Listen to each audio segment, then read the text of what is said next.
this particular book, let me just give you the background to the section that I'll be reading from. It's a relatively simply plotted political thriller concerning three assassinations rather, of three American professors in Vienna. The fourth, who believes he's next, escapes to Kyiv, and he's followed by the assassin. The assassin is a disillusioned KGB officer who's now unsure about the future of himself, his life, and things like that. He's experiencing an existential crisis. And all of them are followed by a Ukrainian-American woman by the name of Jane Sweet, Ivanka Svit. And Ivanka arrives in Kyiv, and then afterwards she follows the two other guys, both the fellow who's escaping, the assassin, and the assassin, to Lviv.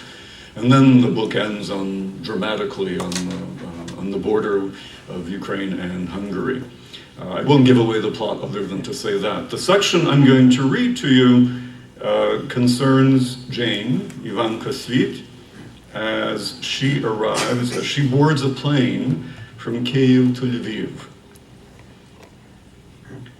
And so she's on the plane. There will be a section, she's on the plane, and then she arrives in Lviv, and she registers at the Hotel Georges. I'm sure many of you have been at the Hotel in Tourist, so some of this may ring bells, or at least I hope it does. Jane's seat was at the back of the plane, an old Ilyushin that barely got off the ground and just managed to clear the trees. It rocked from side to side, even after they rose above the clouds. Was the pilot drunk? She knew that Soviet pilots thought that a glass of vodka steadied the nerves and improved concentration. Why not this one? The seatbelts didn't lock. The passengers around her didn't seem to care. Their packages lay strewn about, unsecured. Some smoked. Others pulled out bottles of vodka and began drinking just as the useless seatbelt sign went off. The stewardesses distributed little plastic trays covered with a transparent plastic wrap. A pair of cold frankfurters, a dab of yellowing mustard, a slice of black bread, and a plastic knife stared out from beneath the glossy covering. Jane's neighbors didn't seem to care, eating the sausages between shots of vodka. She felt nauseous. What's the matter with this place? Or is it just me? Why can't I appreciate local color anymore? A dark-haired man in a black leather jacket and jeans offered her a glass. For a second, Jane hesitated. Then she quickly downed the whole glass to the roaring approval of her neighbors. The man poured her another glass, and she promptly drank that one too. "Вы наша?" he asked. "Are you one of us?" "My parents are Ukrainian," she said hesitantly. "I'm from America." "Вы наша," he cried triumphantly. "Absolutno naša." "Well, maybe not absolutely," she countered weakly. She felt the alcohol going to her head. "Ni," the man said. "Absolutno, absolutno." "Well, then I guess it's absolutno," she said, and immediately fell asleep.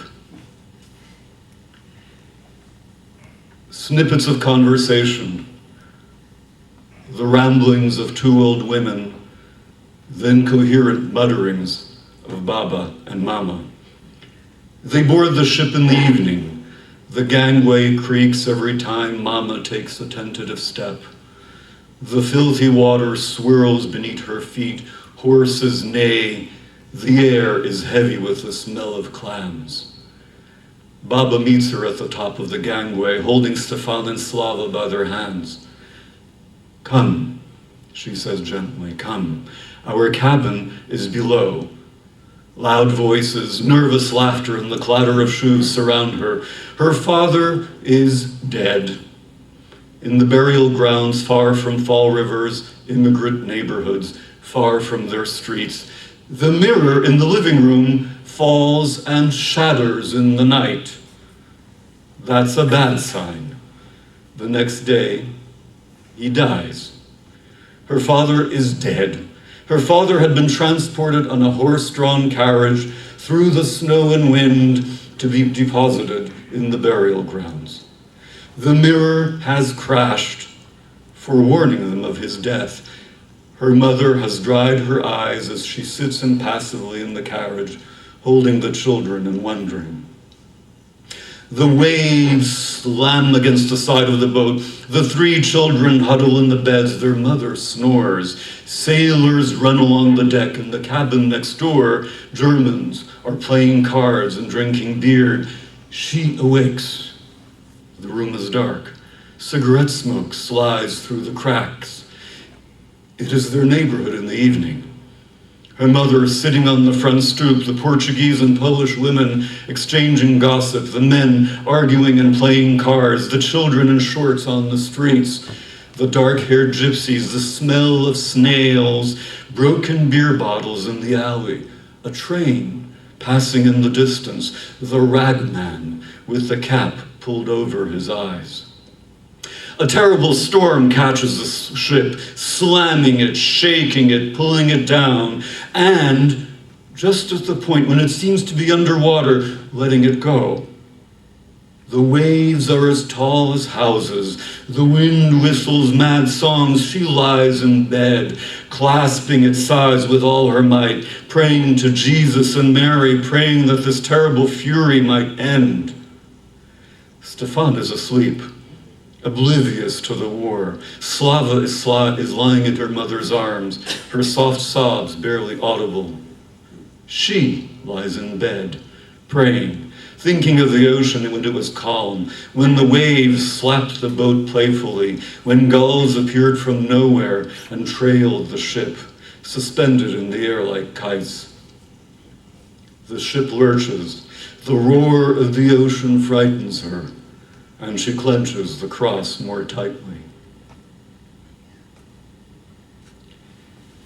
Jane awoke with a start.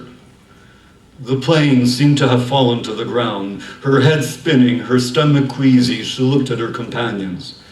They were all snoring, and they remained asleep even as the plane came to a halt somewhere in the middle of the runway.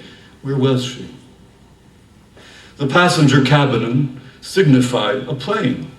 But the memory of the ship remained far more vivid than the pale reality. It was only after the man who had insisted that she was absolutely one of them rubbed his eyes awake and smiled at her that she realized where she was. Lviv, he pointed through the window, pronouncing the L softly. Europa. A battered blue and yellow bus drove the passengers to the terminal, a preposterous Stalinist structure with a gilded cupola, frescoes of noble peasants and proletarians, marble columns, and, as Jane immediately noticed upon stepping into the main hall, the pungent smell of sweat. So reminiscent, it suddenly occurred to her, of France. She caught a taxi and instructed the unshaven driver to take her to the Georges, the Hotel Georges, an elegant old-world structure built in Habsburg days that the Soviets, despite their best efforts, had never fully managed to destroy.